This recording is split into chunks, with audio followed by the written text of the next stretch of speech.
Para el fachá de hoy es Masei, que significa marchas. Media densa, pero ahí vamos a sacar conclusiones y la vamos a conversar. Y he aquí las etapas del trayecto que siguieron los hijos de Israel desde que salieron de Egipto, guiados por la mano de Moisés y Aarón. Y Moisés registró por escrito sus partidas por orden del Eterno. He aquí el detalle de las partidas. Partieron de Ramsés el día 15 del mes primero, el día siguiente Pesaj, con mano alzada, con altivez, ante los ojos de todo Egipto, mientras los egipcios sepultaban a todos sus primogénitos, heridos de muerte por el Eterno. También a sus dioses castigó el Eterno, y los hijos de Israel partieron de Ramesés y acamparon en Sucot. Y partieron de Sucot y acamparon en Etam, en el extremo del desierto. Y partieron de Etam y se volvieron a Pi Ajirot, que está antes de Balsefón, y acamparon antes de Migdol, y partieron de Pi a Jirot y pasaron por el medio del mar al desierto.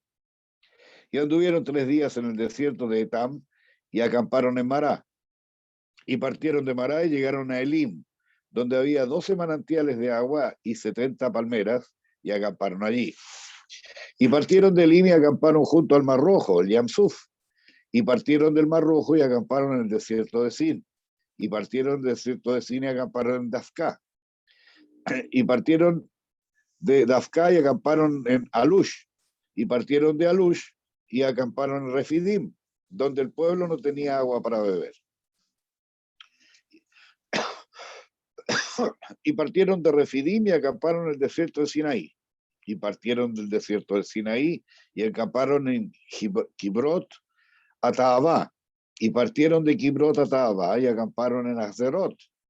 Y partieron de Hazerot y acamparon en Ritmá. Y partieron en Ritmá y acamparon en Rimón Fares. Y partieron en Rimón Fares y acamparon en Libna. Perdón. Y partieron de Libna Fares, de Libna, y acamparon en Rizá. Y partieron de Rizá y acamparon en Kealatá. Y partieron de Kealatá y acamparon en el monte Shofer. Y partieron del monte Shofer y acamparon en Jaradá. Y partieron de Jaradá y acamparon en Maquelot. Y partieron de Maquelot y acamparon en Tajat. Y partieron de Tajat y acamparon en Taraj. Y partieron de Taraj y acamparon en Mitká. Y partieron de Mitká y acamparon en Hashmoná. Y partieron de Hashmoná y acamparon en Moserot. Y partieron de Moserot y acamparon en Beneya Acán. Y partieron de Beneya Acán y acamparon en Hor Agidgad. Y partieron de Hor Agidgad y acamparon en Jotbatá. Y partieron de Jotbatá y acamparon en Abroná. Y partieron de Abroná y acamparon en Sion Geber. Y partieron de Sion Geber y acamparon en el desierto de Shin, en Kadesh. Y partieron de Kadesh y acamparon en el monte Hor, en el extremo de la tierra de Edom. Y Aarón, el sumo sacerdote, subió al monte Hor por orden del Eterno y murió allí, a 40 años de la salida de los hijos de Israel de Egipto. El día primero del primer mes, y Aarón tenía 127 años cuando murió en el monte Hor. Y el rey cananeo de Arad, que vivía en el sur de la tierra de Canaán, supo que venían los hijos de Israel, y partieron del monte Hor y acamparon en Salmoná. Y partieron de Salmoná y acamparon en Punón. Y partieron de Punón y acamparon en Obot. Y partieron de Obot y acamparon en Iye Abarim, en el límite de Moab. Y partieron de Iye Abarim y acamparon en Dibon Gad.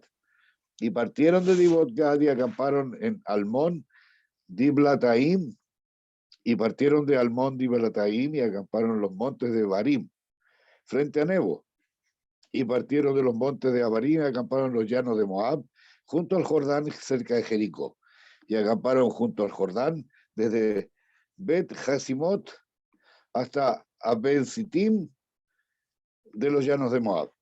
Y le dijo el Eterno a Moisés, en los llanos de Moab, junto al Jordán, cerca de Jericó: Diles a los hijos de Israel, cuando cruces el Jordán para ir a la tierra de Canaán, vas a desposeer a todos los moradores de la tierra ante ustedes y van a destruir todas sus esculturas e imágenes fundidas y van a revivar todos sus altares. Y van a desposeer a los habitantes de la tierra y van a morar en ella, porque yo se las di a ustedes. Y van a dividir la tierra echando suerte entre sus tribus y aumentarán la heredad de las tribus más numerosas y la disminuirán en las menos numerosas. La heredad de cada persona estará en el lugar donde le corresponde en suerte. Conforme a las tribus de sus padres van a dividir la heredad.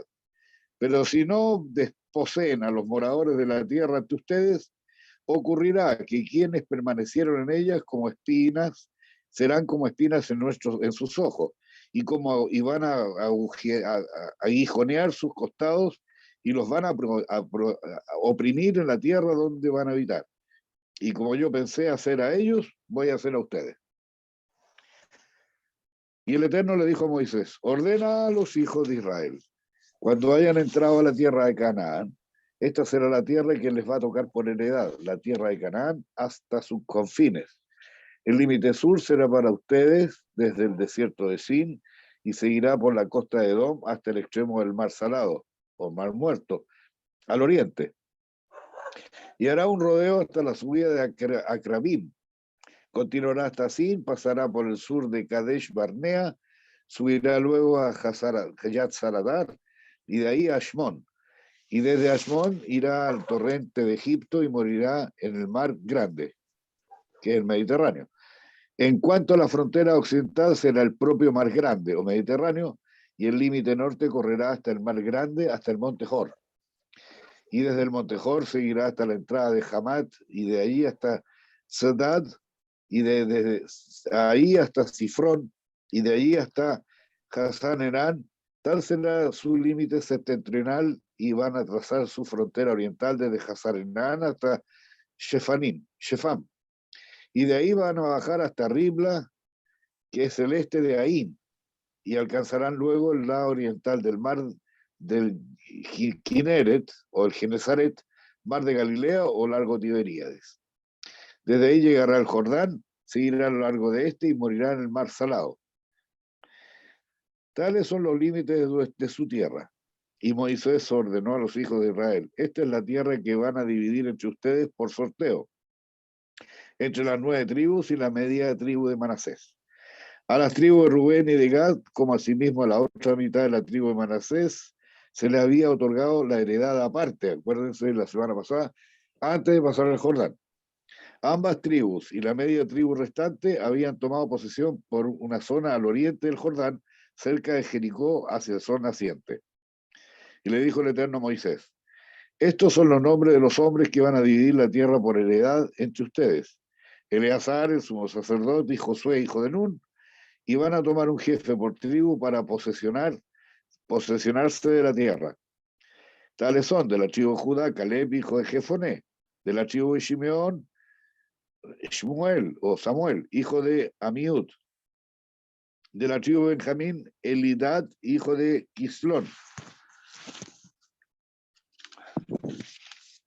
de la tribu de los hijos de Dan, Buquí, hijo de Jogli, de los hijos de José, por la tribu para los hijos de Manasés, Janiel, hijo de Efod, de la tribu de los hijos de Efraín, Kemuel, hijo de Shiftán, de la tribu de los hijos de Zabulón, Elisafán, hijo de Parnaj, de la tribu de los hijos de Isachar, Pantiel, hijo de Asán, de la tribu de los hijos de Asher, Ahiud, hijo de Selomí, de la tribu de los hijos de Neftalí, Pedael, hijo de Amiud, y estos fueron los designados por el Eterno para dividir la heredad entre los hijos de Israel en la tierra de Canaán. Momento. Y le dijo el Eterno a Moisés en los llanos de Moab, junto al Jordán cerca de Jericó, ordena a los hijos de Israel que den a los levitas parte de su heredad, ciudades donde residir y también lugares de pastoreo en sus alrededores. Así van a tener ciudades para morar en ellas y sus alrededores serán para su ganado y sus demás bienes y necesidades. Y esos lugares abiertos que van a dar a los levitas se extenderán desde los muros de la ciudad 1000 codos hacia afuera, en directo, en derredor. Y van a medir desde el exterior de la ciudad, en el extremo oriental, 2000 codos. En el extremo sur, 2000 codos. En el extremo norte, o sea, oeste, 2000 codos. En el norte, 2000 codos. Y la ciudad estará en el medio, rodeada por la dehesa, que no es la dehesa donde están los millonarios, sino que la dehesa. ¿Ya? y, de, y de las ciudades que van a dar a los levitas serán 6 serán para refugio de los homicidas que huyeren. Ojo, ahí me hacen preguntas. A esas ciudades van a añadir otras 42, de modo que el total de las ciudades que van a dar a los levitas será de 48, cada una con su respectiva dehesa. Y las ciudades que les van a dar serán provenientes de la heredad de los hijos de Israel. Quien más poseyere, más dará, y quien menos tuviera, menos dará. Vale decir que la donación será proporcional al monto de la heredad de cada cual, con destino a los levitas. Y le dijo el Eterno a Moisés: dile a los hijos de Israel, cuando crucen el Jordán a la tierra de Canaán, designen ciudades adecuadas para refugio de quienes entre ustedes hubiera muerto a alguien sin querer.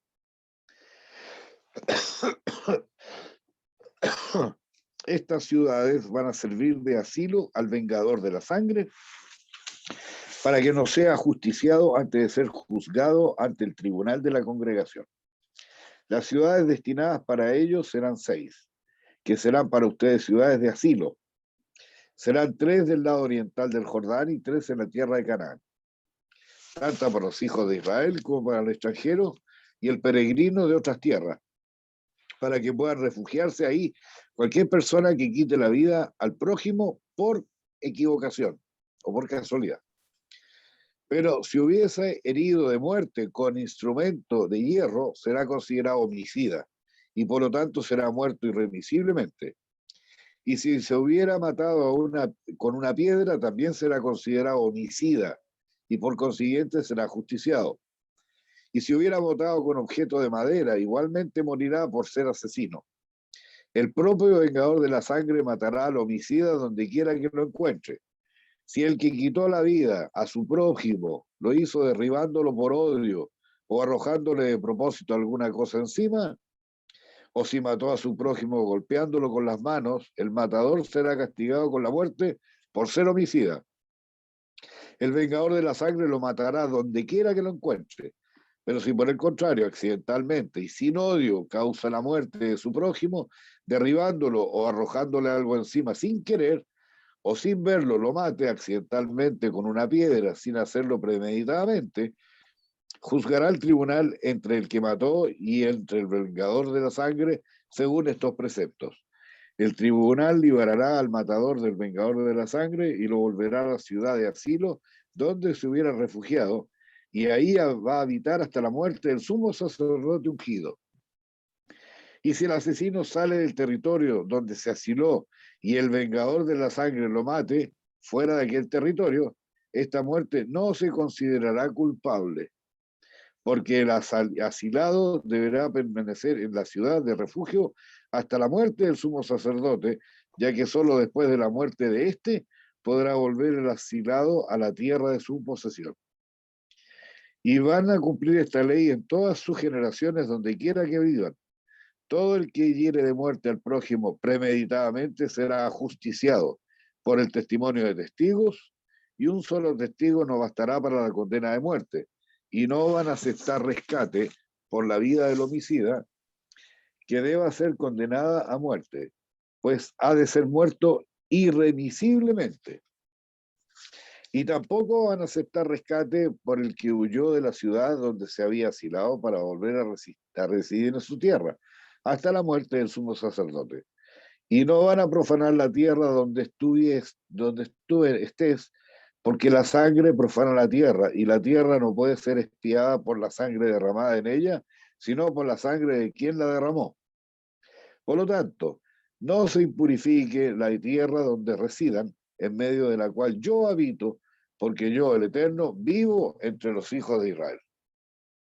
Y se acercaron los jefes de las casas paternas de la tribu de los hijos de Galaad, hijo de Maquir, hijo de Manasé, de la parentela de los hijos de José.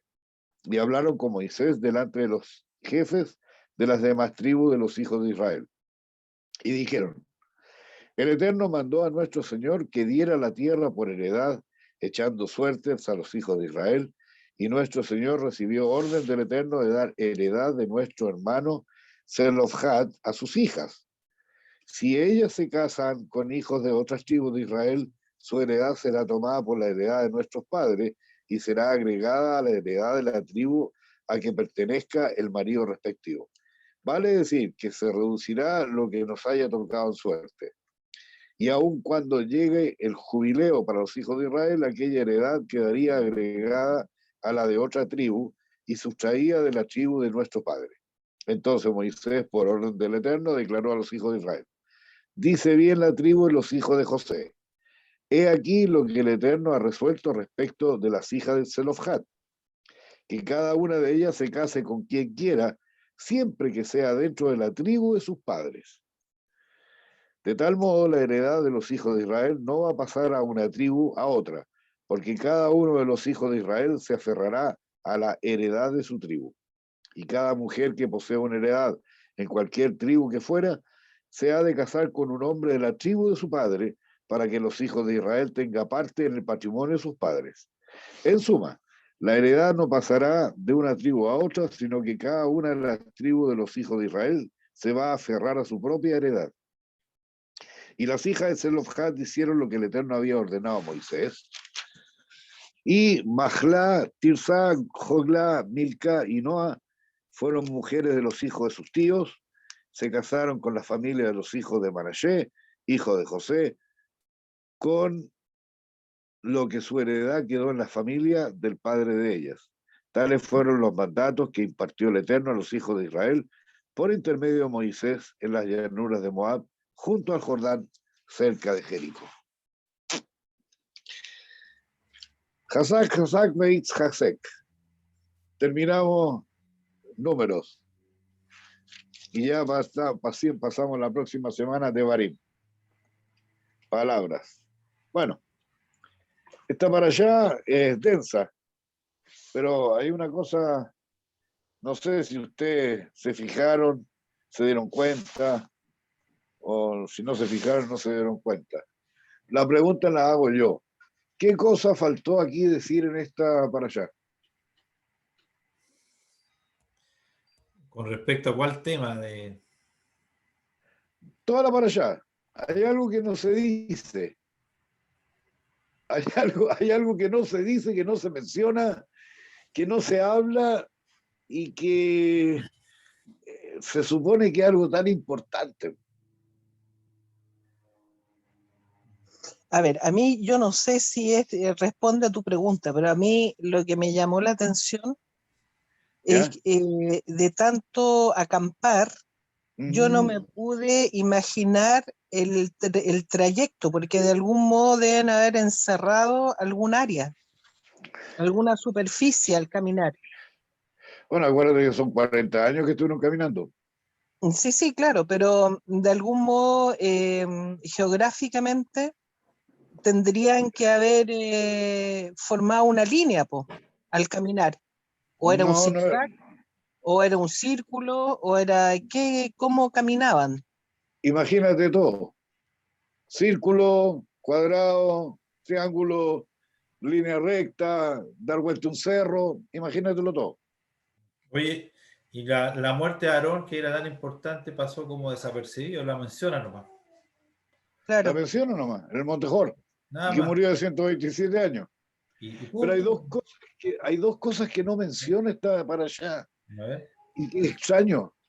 Bueno, no menciona la apertura del Mar Rojo. Y lo No, pues hablan del segundo, Mar Muerto, hablan. habla del Mar Muerto, pero también habla de Yam Suf, cuando pasó el pueblo desde un lado para otro, pero no hablan de la apertura del Mar Rojo. Y tampoco habla de la entrega de la Torá. habla simplemente de un viaje. Habla de un viaje de un lado para otro, de tal lado a otro, de tal lugar a otro lugar. Pero esas dos cosas importantes no las menciona. Y se supone que son lo más importante y lo más relevante, el cruce del Mar Rojo y la entrega de la Torá. Y no se menciona. Qué raro, ¿eh? Pregunten. Por eso te preguntaba yo por la trayectoria, po, porque de algún modo sobre el mapa tendría que haberse generado una línea, y ya como fuera. Y esa Sí, pero línea tendría que haber llevado a algún destino o haber mira, encerrado algo. mira, vamos a leerlo de un principio de nuevo. Vamos a leer de un principio de nuevo. Lo que menciona aquí es una cosa que sí es relevante. A ver.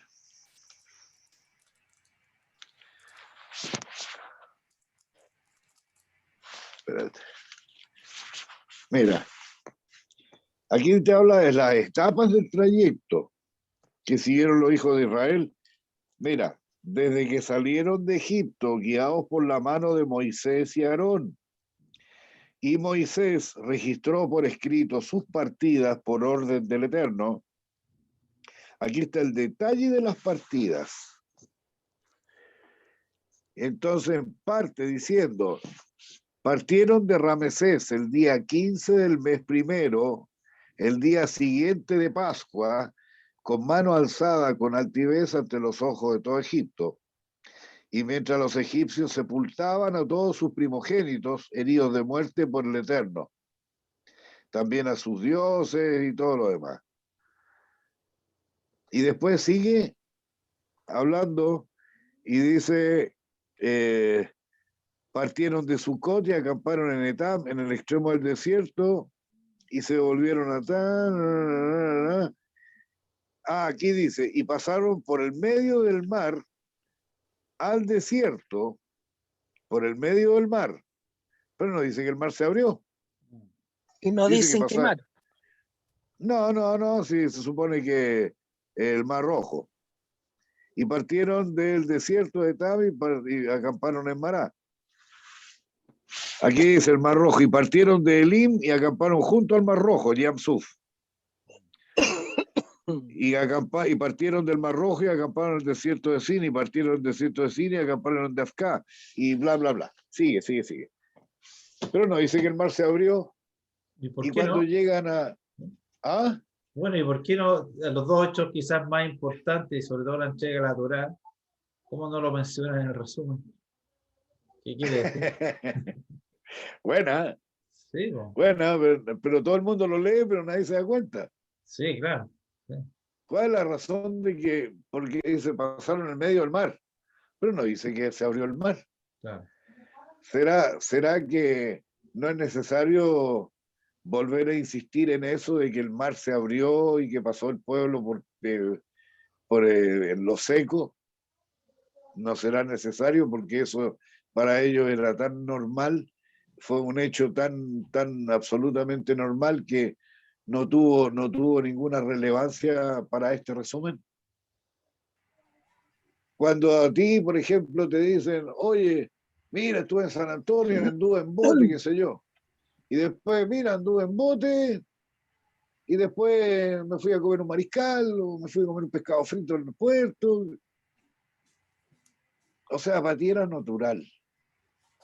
Para ti fue un acto natural pasar por el medio del mar. Por eso lo que te están dando acá son simplemente el recorrido que se hizo desde cuando salió. Porque lo que sí dice y es relevante, y lo vuelvo a repetir, que Dios mató a los primogénitos de Egipto.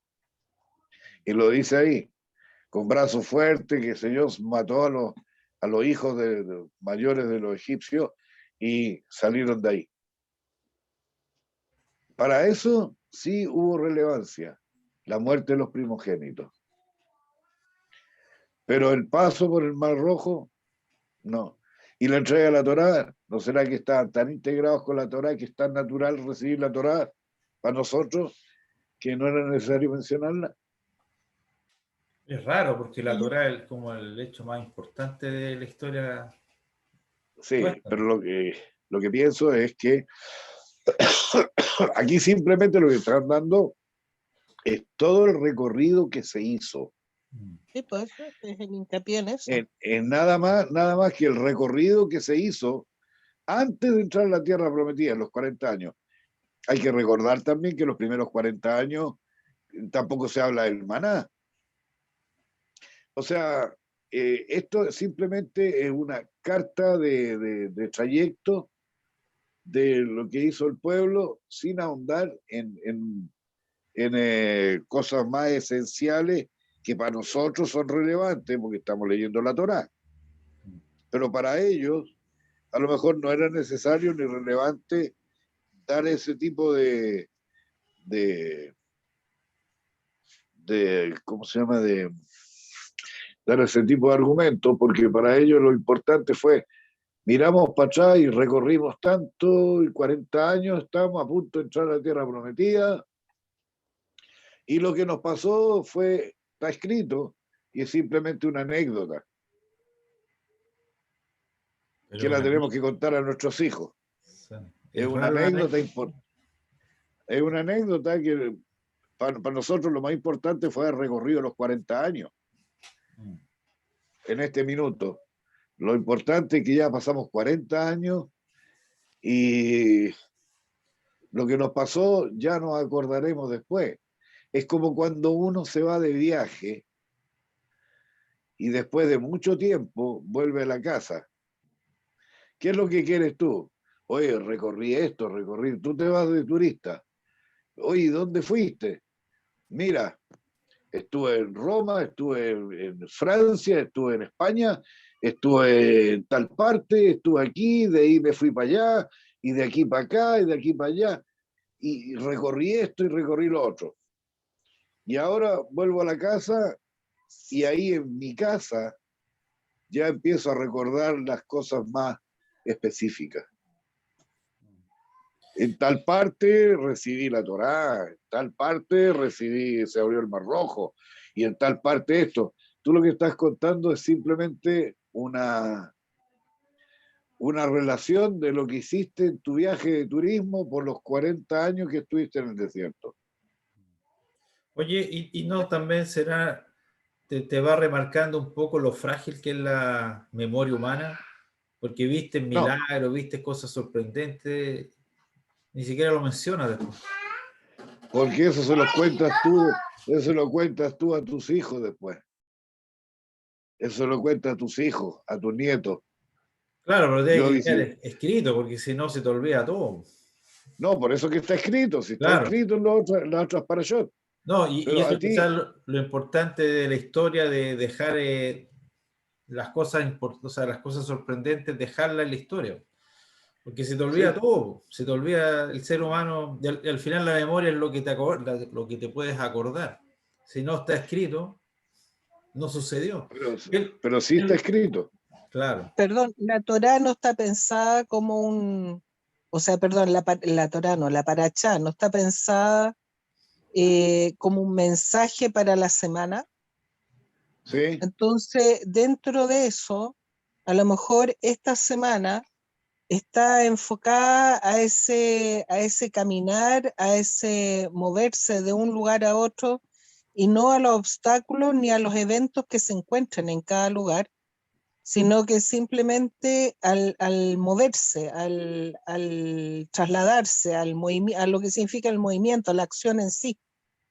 Y bueno, en las próximas para allá, ¿no es cierto?, se va completando esto con los distintos eventos que pueden haber pasado y que son narrados en ese momento. O sea, que van complementando este movimiento, no sé cómo explicarlo, para formar sí, sí. después un todo. Bueno, efectivamente hay muchos rabinos que se centran en ese punto que tú acabas de decir, que ¿Mm? estos son los viajes de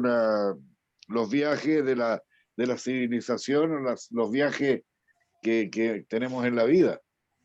Hay muchos rabinos que se centran en esa explicación, que estos son los viajes que tenemos en la vida y que hay que recorrerlos para poder saber mirar atrás y ver qué se hizo y qué no se hizo. Y para poder entender, pues. Y para poder entender qué fue lo que Claro, pasó y todo lo demás. O sea, tú tienes que, primero un esqueleto. El esqueleto es tu viaje. Yo claro. viajé de aquí para allá, de allá para acá. Viajaste 40 años y después llegaste a la tierra prometida. ¿Cuál es la tierra prometida? Tu casa, tu El hogar, descanso, el descanso, el estar tranquilo, el relajado, el tener tus cosas ya, el poder descansar. o tal Ya vez la no, tierra prometida sea una alegoría a la muerte también, ¿ah? no. La tierra prometida es, a ver, ¿cómo te lo explico? El otro día justamente estaba pensando qué es la tierra prometida. Hay dos tierras prometidas. Está una tierra prometida física y hay una tierra prometida espiritual. En el viaje de la vida, en el viaje de la vida, desde que tú naces hasta que tú te mueres, hay un viaje físico, pero también hay un viaje de crecimiento espiritual, en que Claro. obtuviste conocimiento, obtuviste milagro, obtuviste resistencia, obtuviste alimento, obtuviste mil cosas. Ese es tu viaje físico. Y el viaje espiritual es que cuando llega a la tierra prometida, mira hacia atrás y dice, ah, completé la tarea, ahora puedo irme en paz y llegar a mi casa. ¿Y cuál es mi casa? Ir arriba o a donde sea, pero llegar a descansar, ya no volver a pasar por todo esto. Ahora tengo que ordenar toda mi vida y empezar a ordenarla de tal manera en que ya esté tranquilo, en paz y que sea lo mío, lo propio. Tu experiencia. ¿Qué es lo que tiene un ser humano? Tu experiencia. Y la experiencia es un viaje. Todo lo que te pasa en la vida es un viaje. Es un viaje físico y es un viaje espiritual. Sí. Entonces, va ligado una cosa con la otra. Mientras más rica sea tu experiencia, más, mientras más rica sea tu experiencia física, más rico será la historia que vas a poder contar a tus generaciones venideras y vas a dejar un buen nombre. Mientras más pobre, mientras más indigna sea tu vida, ¿qué le vas a poder contar? Tus indignidades. Entonces el De viaje poder se puede, pero hay que aprender de ella. está bien, pero muchos rabinos se centran en esta explicación, que este es el viaje de cada persona. Son las etapas de cada viaje de una persona en la vida. Claro, claro, sí, así lo veo yo. Por eso te preguntaba yo por la trayectoria, Sí, por la bueno, línea que se generaba. exacto, hay muchos rabinos que se centran justamente en este punto, en esta para allá. Yo me centro en el otro punto, es que las parashot tú las tienes que agarrar y verlas desde tal, tal punto de vista que algunos vamos a estar en desacuerdo, otros vamos a estar de acuerdo, otros van a pensar, ah, pero para mí es esto, y otros van a decir, para mí es esto otro. Y no es que esté equivocada. Lo que pasa es que cada para allá la puede agarrar de un punto y analizarla. Es así la Torá. Oye, La Julio, Torá, sí, y llevando, por ejemplo, a mí me gusta reactualizar, las leyes de la Torá son eternas, ¿cierto? Y sí, hoy día nosotros sí, tenemos el Estado de Israel. Y obviamente sí, no podemos aplicar literalmente, por ejemplo, del perseguidor, que es el vengador, que es como que el familiar que quiere vengar al que mataron. Y ¿ya? tampoco existe la pena de muerte en Israel hoy día. ¿Cómo se aplica eso? ¿Cómo se actualiza? Un asesino hoy día no tiene pena de muerte en Israel por las leyes nuevas. Estaría bien, estaría mal, hay que reactualizar. No, pero hay un castigo. Sí, castigo hay, lógico, Ya, pero no ya, hay muerte. un castigo. No, No, o sea, en esa época era la muerte. claro. Y habían ciudades especiales donde el que mataba en forma involuntaria o porque o se cayó la persona o Sí. algo así, podía ser eximido de la muerte. O sea, de hecho, se escapaba a la ciudad por temor a que lo matara el pariente cercano Sí, sí. del- Hasta hace poco, todavía se hace eso en los países árabes, un montón. ya, pues, Sí, se sigue. sí, claro. Pero es que culturalmente hemos ido cambiando, la Torá se va adecuando a los tiempos. Por eso se dice que la Torá no cambia, la Torá sigue siendo igual, pero hay que aplicarla a los tiempos actuales. Mm, Pero por eso ahora, ¿qué se hace? Por ejemplo, los palestinos que andan acuchillando gente, mm. a mansalva, le Yeah. pegan un tiro, Si lo no lo agarran, agarran a sí, piedrazo, sí, sí, le pegan un tiro y más encima, le bombardean la casa y dejan a la familia en el aire claro. y se la destruyen la casa, se la hacen pedazos con dinamita. Ya, no vivís más acá, ni tu familia tampoco. Mm, ¿Para qué? Ese es parte de la Torah también. Si al asesino, que es asesino, es un homicida, porque quiere matar, ese tipo, si lo agarran ahí mismo, se puede, los policías lo matan, no lo juzgan, lo matan. claro. Y más encima, O lo toman detenido, sí, que se puede. o lo toman detenido, pero le bombardean la casa. Se la dinamita. Entonces, quién sufre el daño del homicida? La familia. Mm, La familia del homicida. Y eso, eso está sacado de la Torah. No habla aquí de destruirle la casa al homicida. No habla eso. Pero interpretando la Torah, tú no tienes dónde vivir y tu familia tampoco por tus hechos. Oye, y lo otro, ahí se abre la frontera de la tierra que nos entregó Hashem a los judíos, a los israelitas en ese momento. ¿Sí? ¿Es válido hasta el día de hoy? Porque ese es mucho más territorio, creo, que el actual. Un tema Sí, obvio político que, o menor. no, pero es que obvio que es válido, porque cuando llegó Nabucodonosor, ya los sirios, y se tomaron y se llevaron a las 10 tribus como, como cautivos en el año 500 y tanto, después de, en el año 570, algo así, se los llevaron cautivos, estuvieron 70 años cuando destruyeron el primer templo. Ahí se desaparecieron 10 de las tribus, pero las 10 de las tribus vivían en todo el territorio. Jordania no existía. Jordania es una creación moderna. Sí. Entonces ahí están todas las tribus restantes, las 10 tribus de Israel. Mm. Y después que se destruyó, porque ahí se hubo la separación, después de Rehoboam, que se separó el reino de Israel y el reino de Judá, ¿cierto? Y Benjamín se fue con Judá.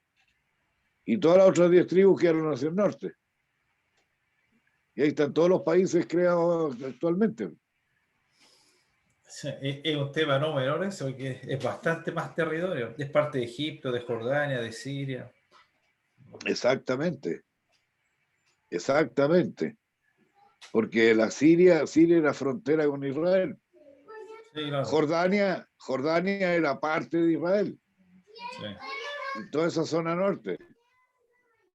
En Israel moderno, ¿qué es lo que queda? Queda el territorio de Judá nomás. Claro, un poquito más, sí. Sí, porque por ejemplo, Jabotinsky, el fundador de después del movimiento Likud, siempre, y los ingleses nos dijeron, nos iban a pasar Palestina, que Palestina, Israel y Jordania. Después me dijeron, no, solo les paso la mitad, no, solo ahora el 25%. Sí, Exacto, eso exacto. así fue. Entonces, históricamente, el Israel histórico es, pucha, mucho más grande. Sí, es mucho más grande. Y tenía también hasta parte del río Jordán anterior, el parte oriente, donde estaban las dos tribus que tenían ganado y todo eso, y estaban antes del Jordán. Mm. Entonces, ve el pedazo de territorio que había. Y el Israel moderno que nos dieron, como Jerusalén, afortunadamente, es el reino Judá. Sí, sí. Bueno, hay profecías que hablan de muchas cosas de la vuelta de las tribus. Por ejemplo, hay uno que los gitanos están convencidos que son parte de una tribu de Israel, que se asimilaron y tomaron otras creencias, porque tienen las mismas costumbres de la Torá. Increíblemente tienen muy similar a las costumbres de la Torá, y hablan de, claro, de ese regreso. Y se está formando un movimiento fuerte al respecto de eso en Europa, acá en Latinoamérica, y la Bueno, mayoría de los acuérdate gitanos que, está convencido de eso. acuérdate que gitano, el nombre gitano no tiene ningún sentido. Pero si tú lo ves en Estados Unidos, los gitanos le dicen gypsies. Y Sí, gypsy significa egipcios. egipciano, claro, eso es. Eso es. Gypsies Sí, son egipcios. sí. Entonces, ¿por qué se le dice egipcios? Si se supone que no vienen de Egipto. Por la salida de Egipto. No, Eh, sí, ya, la pues ahí historia, hay varias cosas que seguir para atrás del hilo. no, la historia gitana, ellos siempre han salido de Egipto, siempre no entienden por qué bien, porque no leen, no estudian, y los gitanos cuando se hicieron evangélicos hace poco, cuando empezaron a estudiar la Biblia, se dieron cuenta que casi el 95% de sus leyes internas de grupo son leyes de Torah, y no como que Puede quedan ser, impactados. Sí, sí, puede ser, puede ser. sí. Yo la Oye, verdad con el chiquillo, mundo, y no puede ser sí, que con esto del, que es como que de repente me vino la idea, como que este del recorrido que hacen, no tiene ya, que ver a lo mejor con la distribución que hay del pueblo israelí en el mundo, porque tal no, como dice recién Ariel, que están en Estados Unidos, que están en Sudamérica, que están en todas partes, entonces a lo mejor lo que actualmente se conoce como Israel es como el centro de operaciones, por dar un nombre, pero que en realidad lo que representa es la distribución que hay en todo el mundo y que desde ahí va la importancia justamente del pueblo israelí de influir y de llevar la Torá al mundo, pues, para que el mundo realmente mejore. no creo.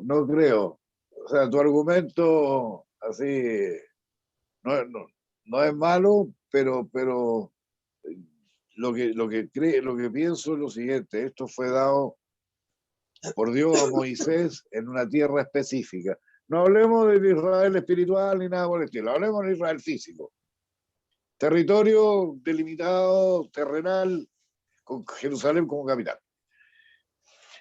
Estábamos hablando de las tribus, que ya no existen, obviamente, pero estamos hablando de las 12 tribus de Israel. Y el territorio dado a las 12 tribus de Israel, un territorio físico, con animales físicos, con pasto físico, con una vida de casa física. Estamos hablando de físico. No estamos hablando porque esto de los judíos en todas partes del mundo parte de la destrucción del segundo templo en el año 69 o 70 por los romanos en la era común. Entonces no tiene nada que ver una cosa con la otra. Esto que se supone que después todos los judíos serán tomados por la mano de Dios y llevados a la tierra prometida física, nuevamente. Los judíos de la diáspora vamos a juntarnos en Israel nuevamente como un solo pueblo y después van a venir todos los otros pueblos a, a saludarnos y a inclinarse ante nosotros. Eso es lo que dice la profecía. Pero lo que tú estás diciendo es muy bonito, pero no creo que sea real. Porque los romanos, 2000 años después o 1800 años después de lo que pasó eso,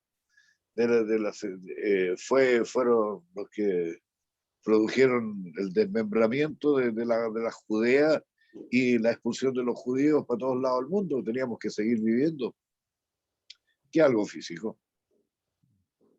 O sea, por ejemplo, sí, podría ser, bueno, nosotros los judíos somos los descendientes de la tribu de Judá y de Benjamín, los israelitas Sí, que nos expulsaron, los que quedamos. En sí. teoría podría pasar un renacimiento de pueblos que eran o que son hoy día, que se asimilaron y que son parte de nuestra tribu. En teoría debería pasar algo así, podría ser, ¿no? Se habla de los Mira, kurdos, los gypsies, ¿cómo se llama? Los los gitanos. gitanos. Hay como varios pueblos que están empezando a captar que parece que sus raíces profundas vienen desde las 10 tribus perdidas. Quizás muchos de Mira, los sirios también. mira, las 10 tribus perdidas se perdieron de dos maneras. La primera es que durante 70 años fueron cautivos en Babilonia. Babilonia en Persia. 70 años. Claro. Babilonia en Persia. Hasta que nos rescató el rey Ciro.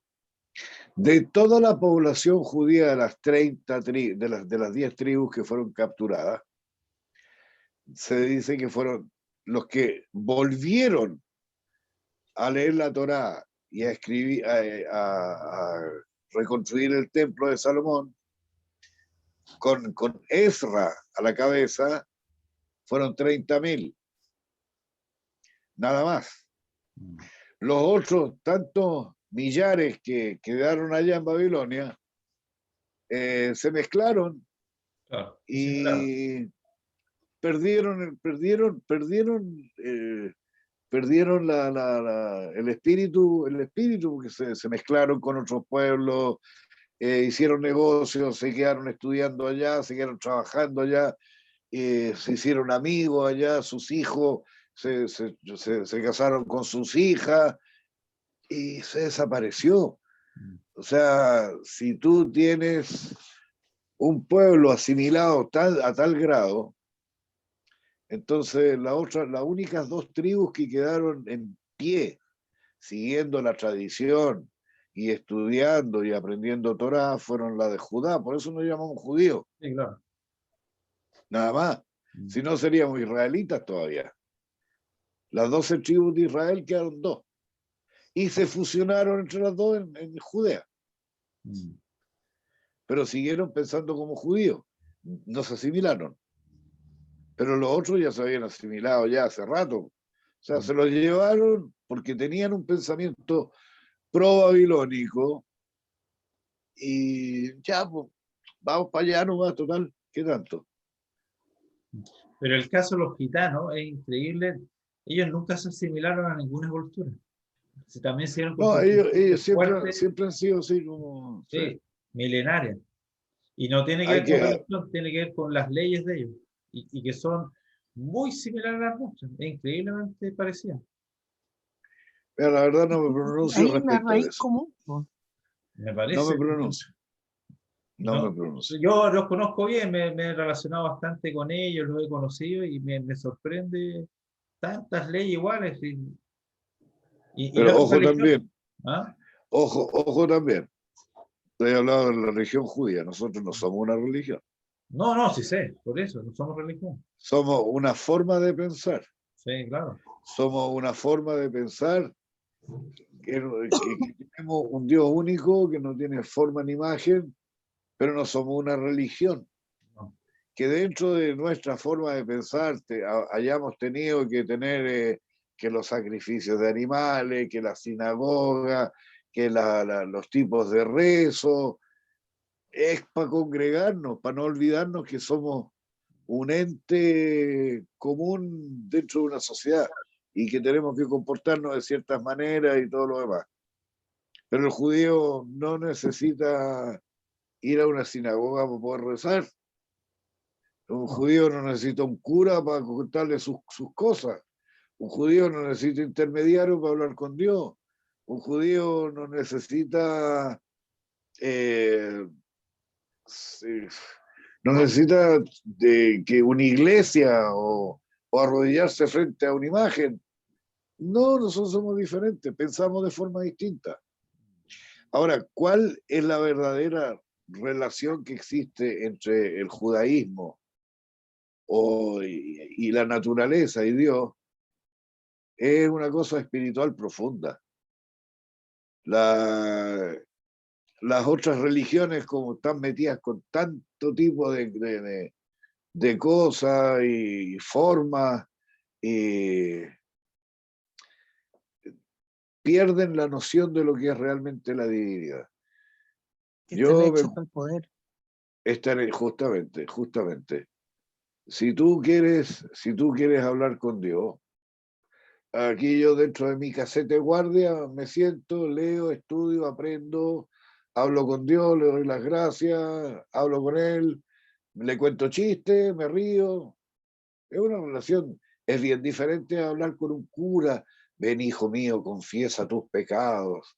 Y tú le cuentas todas tus cosas y el cura te da la absolución. A nosotros nos absolvemos nosotros mismos con Teshuvá. No hagáis nunca más esto, ya, no lo voy a hacer más. Nos absolvemos, necesitamos un intermediario. Entonces, el poder de la iglesia, el poder de la otra religión, mira, el judaísmo es tan simple como cuando tú escuchas una radio. Las otras religiones escuchan la radio en un dial que no corresponde y chicharrea. Y se siente como que no funciona bien y que tus oídos chirrían y tu oído es algo desagradable. En el judaísmo tú pones la radio en el dial que corresponde y escuchas la música clarita. Eso es el judaísmo. Así que, Es una filosofía de vida. es una filosofía de vida. Claro, no una religión, sino que una filosofía de vida. Mira, las religiones están hechas mezclas de una cosa con otra. Exacto. Pero es para ejercer el poder, insisto.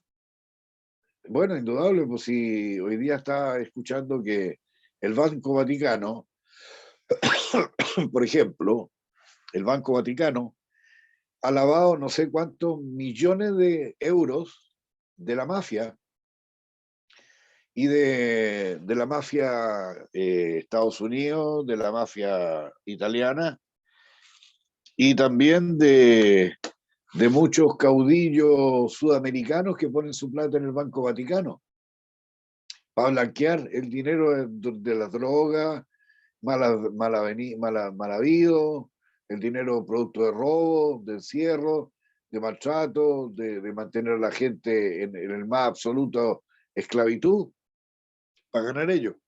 Y agarran esa plata y la mandan al Vaticano, y el Vaticano ya se descubrió que hacen el lavado de dinero de los tiranos comunistas, socialistas, de la mafia de Estados Unidos, de la mafia italiana, de la Cosa Nostra, que me viene con la escena.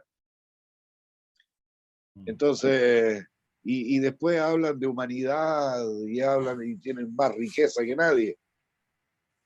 ¿Por qué tratan a la gente? Venden la pomada, son vende humo. Exacto. ¿Y por qué necesitan un papa? Y que prácticamente hasta hace unos años atrás era todo lo que decía el papa era porque el Espíritu Santo le había dictado y es infalible, que no se equivocaba jamás.